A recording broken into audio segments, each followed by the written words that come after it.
Alcatraz Federal Penitentiary, California.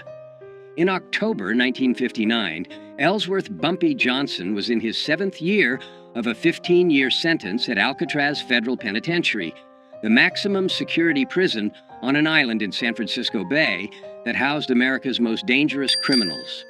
Johnson was 54 years old, serving time for federal narcotics conspiracy, one of approximately 260 inmates confined to The Rock, where escape was considered impossible and where violence simmered constantly beneath the surface of enforced routine and rigid discipline. Johnson had arrived at Alcatraz in June 1953, and by October 1959, he'd established himself as someone to be respected, a former Harlem crime boss who'd controlled millions of dollars in illegal gambling operations, who'd survived decades of gang wars, who carried himself with quiet dignity that commanded respect from other inmates regardless of their race or criminal background. Among black prisoners especially, Johnson was legendary, a man who'd built an empire in Harlem, who'd stood up to Italian mob families, who represented black power and black success in a world dominated by white criminal organizations. But not everyone at Alcatraz respected Bumpy Johnson, and one man in particular, a massive white prisoner named Eric Paulson, would learn in the most violent and permanent way possible that disrespecting Johnson carried consequences that no amount of size or strength or murderous reputation could protect against. According to 17 former Alcatraz inmates who were present during October 1959 and who spoke with Prison Chronicles between 1965 and 1970, what happened in the prison cafeteria on October 23, 1959, became the most legendary act of violence in Alcatraz history. Not because of its brutality — Alcatraz had seen far more brutal attacks — but because of how swiftly it happened, how strategically it was executed, and how completely it ended racist harassment that had been escalating for an entire week. Eric Paulson, 38 years old in October 1959, was exactly the kind of prisoner that Alcatraz was designed to contain: violent, sadistic, racist, and utterly unrepentant about any of it. Paulson stood 6 feet 4 inches tall, weighed approximately 275 pounds of muscle, built through years of prison weightlifting, and had been convicted of 3 separate murders, all of black men, committed during armed robberies in Texas between 1954 and 1956. According to court records and prison files, Paulson had specifically targeted black victims because, in his own words during his trial, killing, racial slur, isn't really murder, it's pest control. He'd shown no remorse during sentencing, had laughed when the judge called him a racist monster, and had promised he'd kill more black people if he ever got out of prison. Alcatraz received Paulson in 1957 after he'd assaulted multiple black prisoners at other federal facilities, making him too dangerous to house in regular prisons. At Alcatraz, Paulson continued his pattern of racist violence and intimidation, but in a more calculated way that avoided the kind of obvious attacks that would land him in solitary confinement indefinitely. Paulson was smart about how he terrorized people, says Marcus Williams, a black inmate who served at Alcatraz from 1958 to 1964 and who witnessed the incident involving Johnson. Williams spoke with Prison Chronicles in 1968. He didn't just attack people openly where guards would see. He'd do little things that humiliated and intimidated, but that weren't technically violent enough to get him thrown in the hole. He'd take food off black prisoners' trays during meals. He'd bump into black prisoners in the shower or in the yard, making it look accidental, but doing it hard enough to hurt. He'd whisper racial slurs when guards weren't close enough to hear. He'd make it clear that he considered black prisoners to be beneath him, that he thought Alcatraz was too good for racial slur, that we should all be working in fields or cleaning toilets rather than housed with white criminals who'd committed real crimes. By October 1959, Paulson had been at Alcatraz for 2 years and had established himself as someone who intimidated most prisoners, not just black inmates, but even white inmates who didn't want to risk confrontation with someone that large and that violent. Guards tolerated Paulson's behavior to a degree because he was smart enough not to cross the line into attacks that would require serious punishment, and because some guards, though this was never officially acknowledged, shared Paulson's racist views and quietly approved of how he kept racial slur in their place. Paulson thought he was untouchable, Williams recalls. He'd killed 3 black men on the outside and felt no guilt about it. He was bigger and stronger than almost anyone at Alcatraz, and he'd been getting away with his intimidation tactics for 2 years without serious consequences. So, when Bumpy Johnson arrived in 1953 and established respect among other prisoners, Paulson saw that as a challenge. He saw this older black man. Bumpy was 54 in October 1959, while Paulson was only 38, getting respect from both black and white prisoners, and Paulson couldn't stand it. He couldn't stand seeing a racial slur being treated like he mattered. So Paulson decided he was going to humiliate Bumpy, break him down, show everyone that no racial slur was above being put in his place by a superior white man.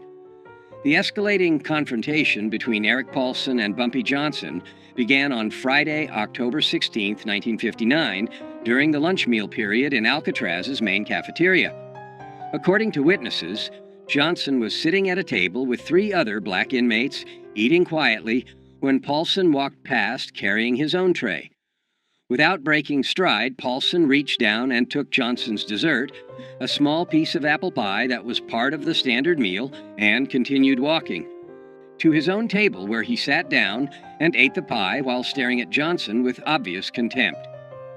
According to witnesses, Johnson looked at where his dessert had been, looked at Paulson eating it, and then returned to eating his own meal without any visible reaction. Everyone at Bumpy's table was ready to fight, Williams recalls. We were ready to stand up and confront Paulson for disrespecting Bumpy like that. But Bumpy just shook his head slightly, telling us to stay calm, and kept eating like nothing had happened. We didn't understand at first.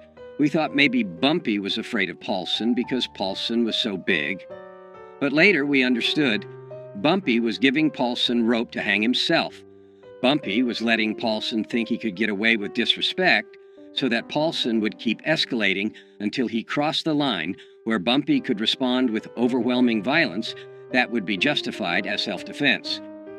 The second incident occurred on Monday, October 19th, in the communal shower area. Johnson was showering when Paulson entered, walked directly toward Johnson despite plenty of other shower stations being available, and shoved Johnson hard enough that Johnson slipped on the wet floor and had to catch himself against the wall to avoid falling.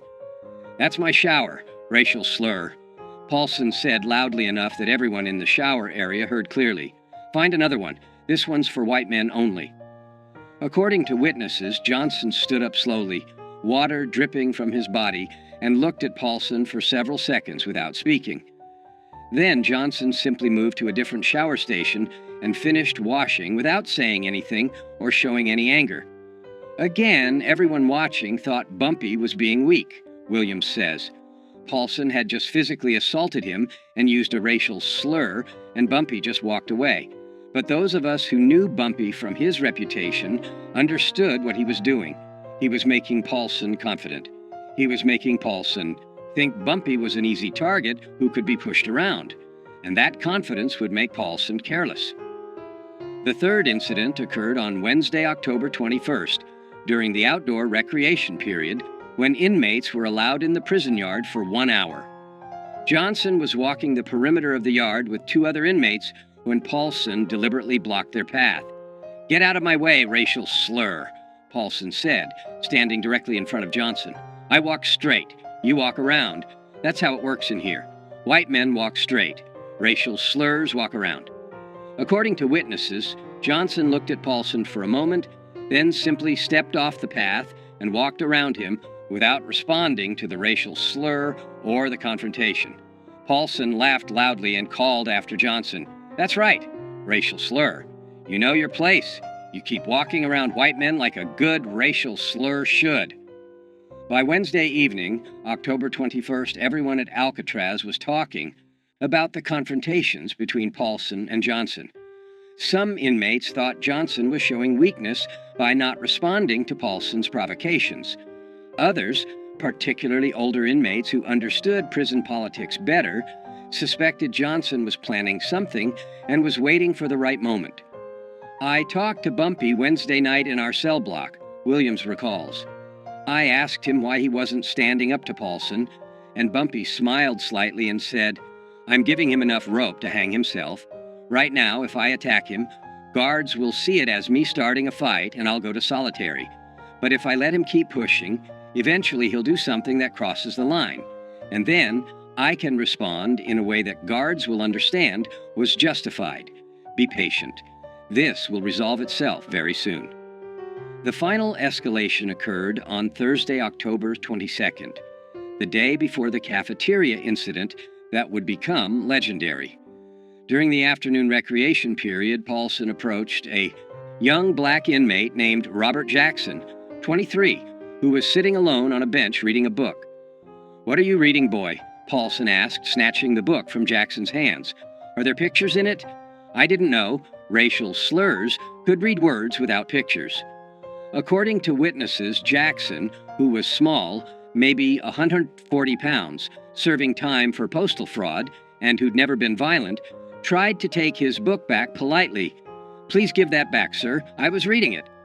Paulson responded by hitting Jackson across the face with the book, knocking Jackson off the bench onto the ground, and then throwing the book into a puddle of dirty water that had collected near a drain. "That's what I think of racial slurs who think they're smart enough to read," Paulson said, standing over Jackson, who was holding his face where he'd been hit. "You're not smart. You're not equal to white men. You're racial slurs, and racial slurs belong on the ground where I just put you." Guards broke up the confrontation before it went further, but they didn't punish Paulson severely. He received a verbal warning and lost 1 day of recreation privileges. Jackson was sent to the infirmary with a split lip and a black eye. That evening, Bumpy Johnson sat with several other black inmates in their cell block, and according to Williams, who was present, Johnson made a statement that everyone understood meant something was going to happen very soon. Tomorrow at lunch, Paulson is going to learn a lesson he'll remember for the rest of his life. I've been patient. I've let him think he can disrespect me without consequences. I've let him think that being big and violent makes him untouchable. But tomorrow, he's going to understand that size doesn't matter when someone has the intelligence and the willingness to use violence more strategically than he does. Tomorrow, Alcatraz is going to see what happens when a racist bully picks the wrong target. The main cafeteria at Alcatraz, Federal Penitentiary, seated approximately 250 inmates at long tables arranged in rows, with guards stationed at strategic positions around the perimeter watching for any signs of trouble. Meals were regimented. Inmates filed in, received their food, sat at assigned tables, ate in silence or with minimal conversation, and filed out within 45 minutes. Violence during meals was relatively rare because guards had clear sightlines to every table, and because inmates knew that starting a fight in the cafeteria would result in immediate solitary confinement. On Friday, October 23, 1959, at approximately 12:15 p.m., inmates filed into the cafeteria for lunch. Bumpy Johnson, wearing the standard prison-issued clothing, received his food tray and walked to his assigned table, where he sat with 3 other inmates and began eating quietly. Eric Paulson entered the cafeteria 2 minutes later, received his tray, and instead of going to his own assigned table, walked directly to Johnson's table and sat down in an empty seat across from Johnson, setting his tray down with deliberate force. "Well, well," Paulson said loudly enough that nearby tables could hear. "If it isn't Harlem's racial slur king. Still eating with your racial slur friends, I see. Still thinking you're somebody important instead of just another racial slur who belongs in a cage." According to witnesses, Johnson continued eating without looking up, without acknowledging Paulson's presence or his racial slurs. This non-response seemed to anger Paulson, who wanted a reaction. "You ignoring me, boy?" Paulson said, leaning forward across the table toward Johnson. "You think you're too good to respond when a white man talks to you? Let me explain something. Racial slur. You're not too good for anything. You're a racial slur. That means you're beneath me. That means when I talk to you, you respond respectfully or you face consequences." Paulson then turned his attention to Robert Jackson. The young inmate Paulson had hit with a book the previous day, who was sitting 3 tables away. Jackson's face still showed bruising from where Paulson had struck him. "Hey, racial slur boy," Paulson shouted across the cafeteria at Jackson. "How's your face feeling today? You learn your lesson about reading books you're not smart enough to understand? Maybe I need to come over there and teach you another lesson." Jackson, according to witnesses, looked down at his food, trying to avoid Paulson's attention, clearly terrified. Some of the other black inmates at Jackson's table started to stand up, preparing to defend him if Paulson approached, but guards shouted for everyone to remain seated. And then Bumpy Johnson stood up. According to 17 witnesses who saw what happened next, the entire sequence of events lasted approximately 3 to 4 seconds. Johnson stood up from his seat at the table, and as he stood, his right hand moved to his waist, where his prison shirt was tucked, into his pants. In one smooth motion that was so fast that most witnesses didn't clearly see it happen, Johnson withdrew something from where it had been hidden against his body. A blade approximately 4 inches long that had been fashioned from a piece of metal sharpened to a razor edge, a weapon that in prison parlance was called a shank, and that experienced inmates could make from various materials and hide in ways that even thorough searches often missed. Johnson walked around the table toward where Paulson was sitting, moving quickly but not running, covering the 8 feet between them in approximately 2 seconds. Paulson saw Johnson approaching and started to stand up, his hands moving to defend himself or to attack. But Johnson was faster. Johnson's right arm moved in a horizontal slash across Paulson's face from left to right, a motion that took less than 1 second, and the shank's blade cut a deep gash across Paulson's face from his left cheekbone to his right jaw, opening a wound approximately 7 inches long that immediately began pouring blood. Paulson screamed, a sound witnesses describe as shock and pain combined, and his hands went to his face, trying to stop the blood that was now flowing down his neck and onto his prison shirt. But Johnson wasn't finished. Before guards could react, before Paulson could defend himself, before anyone could intervene, Johnson's arm moved again, this time in an upward diagonal slash from lower right to upper left, and the blade cut another deep gash across Paulson's face, this one crossing the first wound at an angle and catching Paulson's right eye, slicing through the eyelid and into the eye itself. Paulson collapsed backwards, falling over the bench he'd been sitting on, landing on the cafeteria floor in a spreading pool of his own blood, screaming continuously now, his hands covering his ruined eye, blood streaming through his fingers. The entire cafeteria erupted in chaos. Guards rushed toward the scene, blowing whistles, shouting orders for everyone to get down on the floor. Inmates scattered or dove under tables. Within 15 seconds, 5 guards had surrounded Johnson with weapons drawn, while 2 other guards went to Paulson, who was writhing on the floor, blood pooling around him from the 2 facial wounds.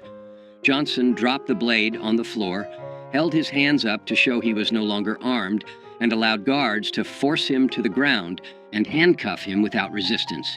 But before guards could drag Johnson away, before they could get Paulson medical attention, Johnson said one sentence that every witness heard clearly, and that would be repeated in prisons across America for the next 50 years. "Touch that young brother again, call him one more racial slur, and next time you won't visit a doctor, you'll visit God." Eric Paulson survived the attack, but was permanently disfigured and partially blinded. The first slash across his face required 127 stitches and left a scar that ran from his left cheekbone to his right jaw, a mark that he would carry for the rest of his life. The second slash destroyed his right eye completely, requiring emergency surgery to remove what remained of the eyeball and leaving Paulson blind on his right side permanently. Paulson was transferred to the prison hospital, where he remained for 2 weeks, recovering from his injuries. According to medical staff who treated him, Paulson was a changed man after the attack, quiet, withdrawn, no longer aggressive or threatening. The physical damage was severe, but the psychological damage was perhaps worse. Paulson had believed himself to be untouchable because of his size and his violent reputation, and Johnson had destroyed that belief in 3 seconds. Paulson never threatened another black prisoner after that attack, says Williams. He'd learned what every bully eventually learns if they live long enough. Size and strength don't matter when someone has a weapon, and the willingness to use it without hesitation. Bumpy had shown Paulson, had shown everyone at Alcatraz, that being 275 pounds of muscle meant nothing against someone who understood violence at a deeper level, who could strike faster than you could defend, who could permanently damage you before you even realized you were in danger. Bumpy Johnson was immediately placed in solitary confinement, pending investigation. The investigation lasted 2 weeks and included interviews with dozens of witnesses. What investigators discovered was exactly what Johnson had calculated. Multiple witnesses testified that Paulson had been harassing and threatening black prisoners for weeks, including taking Johnson's food, shoving Johnson in the showers, blocking Johnson's path in the yard, and using racial slurs constantly. Witnesses testified that Paulson had physically assaulted Robert Jackson the day before the cafeteria incident, hitting him with a book and knocking him to the ground while calling him racial slurs. Witnesses testified that on the day of the attack, Paulson had sat at Johnson's table uninvited, had used racial slurs toward Johnson repeatedly, and had then threatened Jackson across the cafeteria. Johnson's own statement to investigators was simple and consistent. "I defended myself and another inmate from a racist prisoner who'd been threatening us for a week. I used the minimum force necessary to ensure he would stop threatening us. I had warned him. I told him after the attack that if he continued his behavior, consequences would be worse next time. I don't regret defending myself. I don't regret defending Robert Jackson. I regret that violence was necessary, but it was necessary because guards weren't protecting us from Paulson's harassment." After 2 weeks in solitary confinement, prison officials made a decision that surprised many people. Johnson would receive additional time in solitary, 30 days total, for possession of a weapon and for assault, but he would not face additional years added to his sentence because investigators concluded that Johnson had been provoked by Paulson's sustained harassment and that the attack, while excessive in its violence, was understandable given the circumstances. The prison administration didn't want to admit it publicly, Williams explains, but they knew Paulson had been terrorizing black inmates for years and that guards had done nothing to stop it. They knew Paulson had assaulted Jackson the day before. They knew Paulson was sitting at Bumpy's table using racial slurs and threatening another inmate when Bumpy attacked him.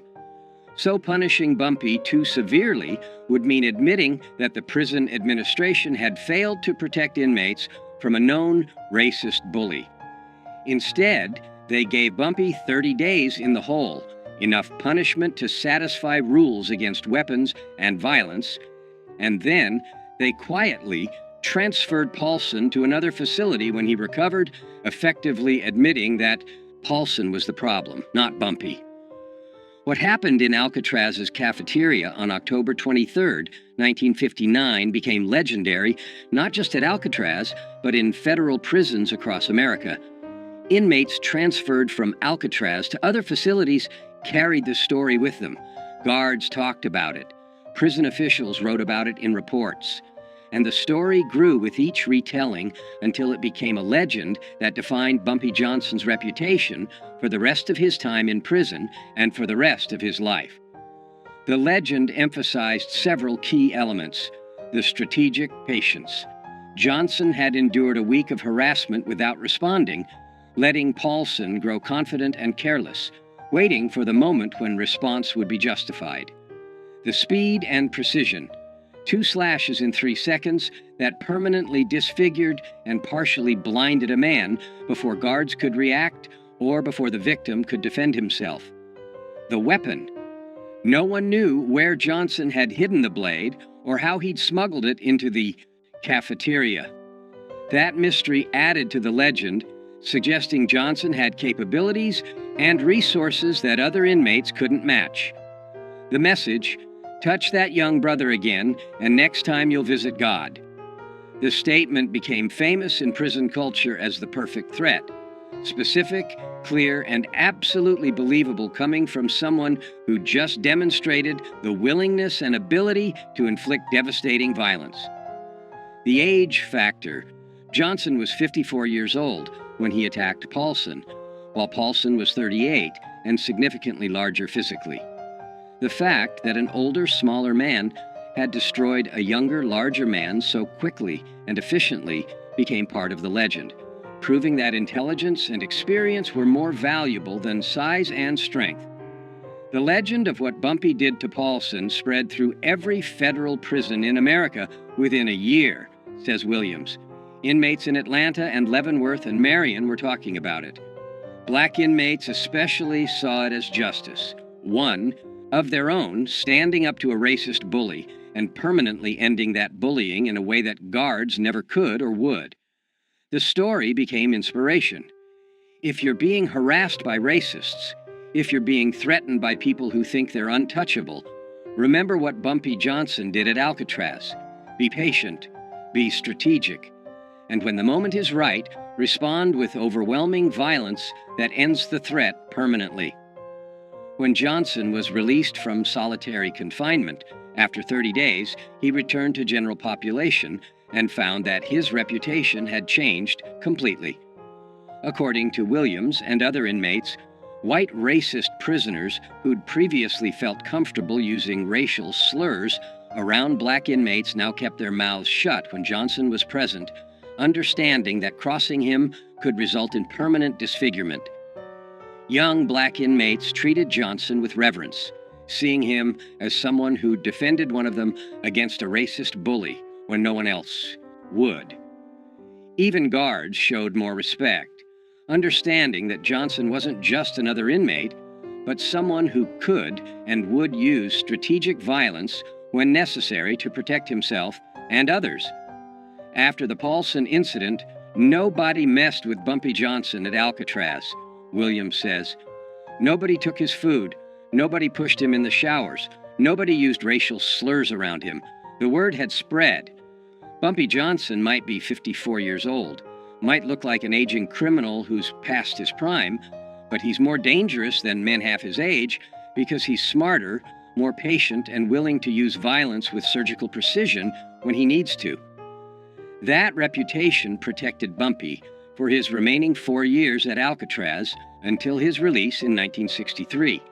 And it protected every black inmate at Alcatraz because racists understood that if they targeted black inmates, they might face retaliation from Bumpy, and nobody wanted that.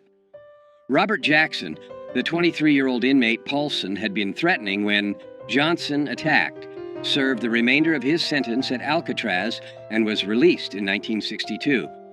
According to Jackson's later accounts to friends and family, the cafeteria incident changed his life by teaching him about courage, justice, and standing up to bullies. Mr. Johnson saved me that day, Jackson told his family after his release, according to accounts shared with Prison Chronicles. Paulson had been terrorizing me for weeks. I'm small, I'm not violent, I couldn't defend myself against someone that big. I thought I'd have to endure his abuse for my entire sentence. And then Mr. Johnson, who barely knew me, who had no obligation to help me, stood up and permanently ended the threat in 3 seconds. He risked additional prison time to defend me. He used violence on my behalf when I couldn't use it myself. That taught me that there are people in this world who'll stand up for you when you can't stand up for yourself, and that justice sometimes requires violence when peaceful means fail. Jackson never saw Johnson again after their respective releases from Alcatraz, but Jackson kept a newspaper clipping about Johnson's 1968 death, and at Jackson's own funeral in 1997, his family found the clipping in Jackson's wallet along with a handwritten note. "He saved me when no one else would. He showed me what courage looks like. RJ, 1962. Eric Paulson was transferred from Alcatraz to USP Leavenworth in Kansas in December 1959, 2 months after the cafeteria attack. According to prison records and accounts from inmates who served with Paulson at Leavenworth, Paulson was a changed man after his encounter with Johnson. Physically disfigured with a massive facial scar and blind in one eye, but also psychologically broken by the realization that his size and violence hadn't protected him. Paulson served the remainder of his sentence at Leavenworth and was released in 1971. He returned to Texas, worked various manual labor jobs, and died in 1989 at age 68. According to people who knew him in Texas, Paulson rarely talked about his prison time, but when he did, he would touch the scar on his face, a mark that remained prominent even 30 years after Johnson had put it there, and say, "I learned the hard way that being big doesn't make you tough, and being tough doesn't make you smart. I thought I was the most dangerous man at Alcatraz. Turns out I wasn't even close." Bumpy Johnson was released from Alcatraz in November 1963 after serving 10 years of his 15-year sentence. He returned to Harlem, reclaimed control of his criminal empire, and lived until July 1968 when he died of a heart attack at age 62. But the story of what Johnson did to Eric Paulson in the Alcatraz cafeteria on October 23, 1959, outlived Johnson by decades. The story was told in prisons across America, was referenced in books about prison culture, was retold by former inmates who'd served at Alcatraz and who wanted to share the legend of how one man had ended racist harassment with 2 slashes of a blade and 1 perfect threat. That cafeteria attack defined Bumpy Johnson's reputation in ways that nothing else he did could match, says Marcus Williams, who remained friends with Johnson after both men were released from Alcatraz. Everyone knew Bumpy had been a successful criminal in Harlem. Everyone knew he'd survived gang wars and built an empire. But the Alcatraz incident showed something deeper. It showed that even at 54 years old, even after years in prison, Bumpy was still the most dangerous person in any room because he combined intelligence with absolute willingness to use strategic violence. That combination, patience, intelligence, and overwhelming violence applied at exactly the right moment, that's what made Bumpy legendary. Not the violence itself, but the strategic brilliance of how and when he used it. The phrase, "Next time you'll visit God," Johnson's threat to Paulson after the attack, became one of the most quoted lines in prison culture, used by inmates across America as a way to warn potential enemies that escalation beyond a certain point would result in death rather than just injury. And the legend of the attack itself, 2 cuts across the face in 3 seconds, blood everywhere, a racist bully permanently disfigured and blinded, became a cautionary tale about what happens when bullies pick the wrong target, when racists assume that their size or their violence makes them untouchable, when prisoners forget that the quietest, oldest inmate might be the most dangerous person in the entire facility. That was October 23, 1959. That was the day Eric Paulson learned that Bumpy Johnson, at 54 years old, decades past his physical prime, was still capable of violence that would make a 275-pound triple murderer scream in terror. That was the slice that became legend, the attack that showed every prisoner in America that age doesn't diminish danger when intelligence and strategic thinking guide the violence. That was the 3 seconds that proved why you never, ever disrespect Bumpy Johnson. Because he'll give you enough rope to hang yourself, and then he'll cut you so fast and so precisely that you'll be bleeding before you realize you've been attacked, and you'll carry the scars of your mistake for the rest of your life.